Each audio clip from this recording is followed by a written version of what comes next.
नमस्कार दोस्तों, स्वागत है आपका विशु ट्रेड गाइड में। आज का वीडियो बहुत ही खास होने वाला है। आज हम बात करेंगे एक महत्वपूर्ण विषय के बारे में, प्राइस के बारे में। प्राइस, और ये है बहुत ही अहम सवाल कि कौन सी प्राइस सही मानी जाएगी। ये प्राइस होती क्या है, इसके बारे में पहले हम जानते हैं। अगर हम डेफिनेशन को देखें तो प्राइस मतलब agreement between buyers and sellers. Buyer और सेलर के बीच में जो एग्रीमेंट होता है उसे हम प्राइस बोलते हैं। लेकिन कोई भी चीज की या कोई भी वस्तु या सेवा की सही कीमत क्या है, यह सिर्फ बायर्स और सेलर्स के एग्रीनेस पे डिपेंड होता है। एक रियल बाजार के होने वाले ट्रांजैक्शन से हम जानेंगे। मान लो कोई एक प्लॉट बेचने के लिए आया है। उस प्लॉट की कीमत है 1 लाख रुपया। सेलर्स ने बोल दिया 1 लाख रुपए में बेचना चाहता हूँ। आप बायर है और बायर के तौर पे आप सोचते हो कि जितना भी प्राइस कोट किया है उससे थोड़ा कम में या सस्ते में खरीदा जाए।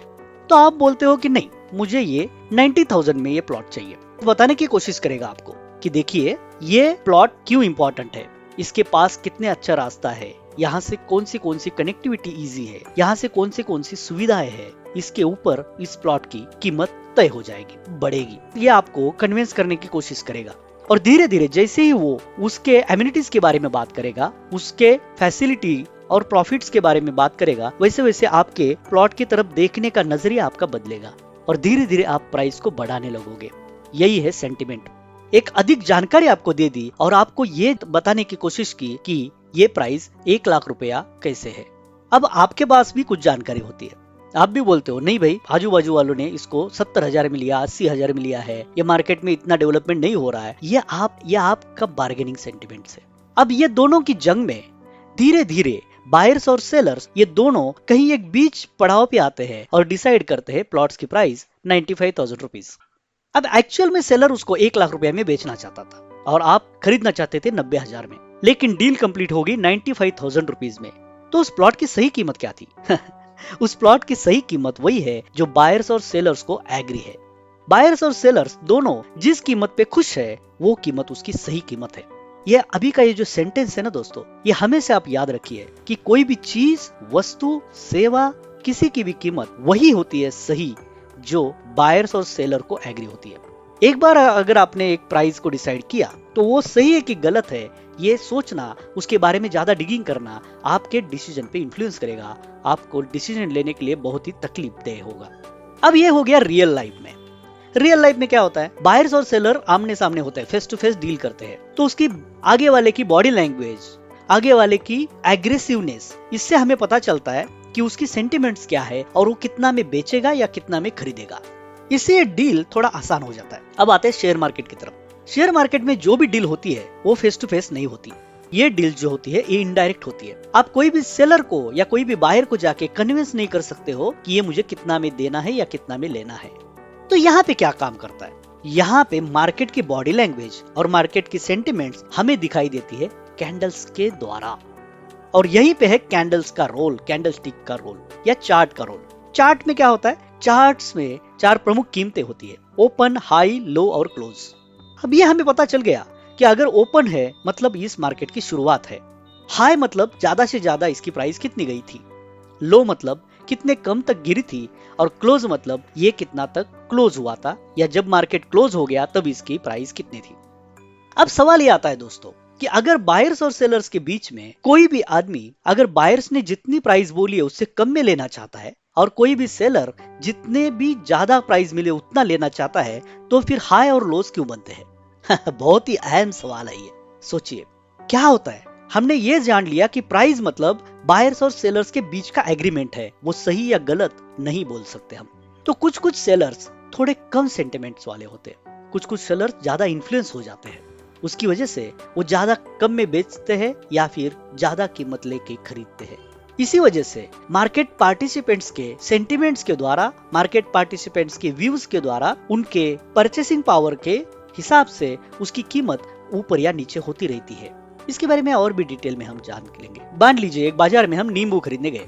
अब नींबू आ रहे हैं 10 रुपया में 4। कोई एक लेडी जाएगी और वो बोलेगी मुझे 10 रुपया में 5 नींबू चाहिए, तो उस सब्जी वाले को 5 नींबू देने पड़ते हैं। वो ये सोचता है कि ये बायर्स हमारा रेगुलर बायर है, तो मतलब क्या हो गया, उस दिन का 5 नींबू 10 रुपया में मतलब लोएस्ट प्राइस हो गया।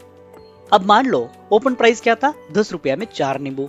अब धीरे धीरे धीरे मार्केट में उतार चढ़ाव या नए नए बायर्स आते हैं। अब एक आदमी आ गया, सेलर ने बोल दिया 10 रुपए में 4 नींबू। उसने 10 रुपए में 4 नींबू ले लिए, कोई बार्गेनिंग नहीं किया, 10 रुपए में 4 नींबू ले लिए, घर चला गया। जैसे जैसे नए नए बायर्स आते हैं, एक लड़का आ गया, वो अपने ही मस्ती में है, अपने में धुन में है। वो जाके बोलेगा 10 रुपया के नींबू दे दो, और उस सेलर ने या सब्जी वाले ने उसको 10 रुपया में 3 नींबू ले लिए। उसने भी ले लिया और चला गया घर, कोई बार्गेनिंग नहीं। ये क्या हो गया? Highest price. मतलब एक नींबू की प्राइस उस दिन की हाईएस्ट प्राइस होगी। ऐसे अलग अलग तरह के ट्रेडर्स शेयर मार्केट में भी खरीदार होते हैं। कोई आता है इंट्राडे के तौर पे, कोई आता है स्विंग के नजरिए से, कोई आता है इन्वेस्टमेंट के नजरिए से, और कोई ऐसे ही आता है फोमो के नजरिए से। उसको कोई जानकारी ही नहीं है, और इसकी वजह से सही कीमत क्या है इसको बिना जाने या बिना स्टडी किए वो बाय करता है या सेल करता है, और उसकी वजह से प्राइस का उतार और चढ़ाव होता है। तो देखो दोस्तों, अभी हमने ये जान लिया कि कैसे मार्केट में बायर्स और सेलर्स के सेंटिमेंट से प्राइस का उतार और चढ़ाव होता रहता है। अब ये तो हो गया रियल मार्केट में, हमें दिखता है कौन सा बायर आया और कितना में लेके गया। लेकिन शेयर मार्केट में जो इनडायरेक्ट डील होती है, वहां पे हमें पता नहीं चलता है कि कौन किस हिसाब से खरीद रहा है, और वहां पे पार्टिसिपेंट्स भी बहुत ज्यादा होते हैं, और वहां पे फंड भी बहुत ज्यादा होता है। शेयर मार्केट की कीमतें तय होने के लिए कोई एक बायर या कोई एक सेलर ये डिसाइड नहीं कर सकता। यहाँ पे बहुत बार group of buyers, group of sellers और ज्यादा अमाउंट ये उस प्राइस को इन्फ्लुएंस करती रहती है, और उस वजह से शेयर्स की प्राइस को स्टडी करने का नजरिया थोड़ा अलग होता है। अब हम जान लेंगे कि इस इनडायरेक्ट फॉर्म में जो होने वाली डील है, वहाँ पे हम बायर्स और सेलर्स के सेंटिमेंट्स के बारे में, उनके साइकोलॉजी के बारे में कैसे जान सकते हैं। उसके लिए हम देखते हैं बायर्स और सेलर्स के बीच में हुई डील, और जैसे ही डील का वॉल्यूम और डील की प्राइस हमें पता चलती है, तो हमें ये पता चलता है कि सेंटिमेंट्स किस तरफ जा रहा है। अब मान लो कोई एक प्राइस की कीमत ओपन से क्लोज पे ऊपर है, इसका मतलब उसकी कीमत बढ़ी है। लेकिन उसी कैंडल में अगर मान लो हाई बहुत ज्यादा होके गिरा है, इसका मतलब यहाँ पे रिजेक्शन ऑफ बाइंग है।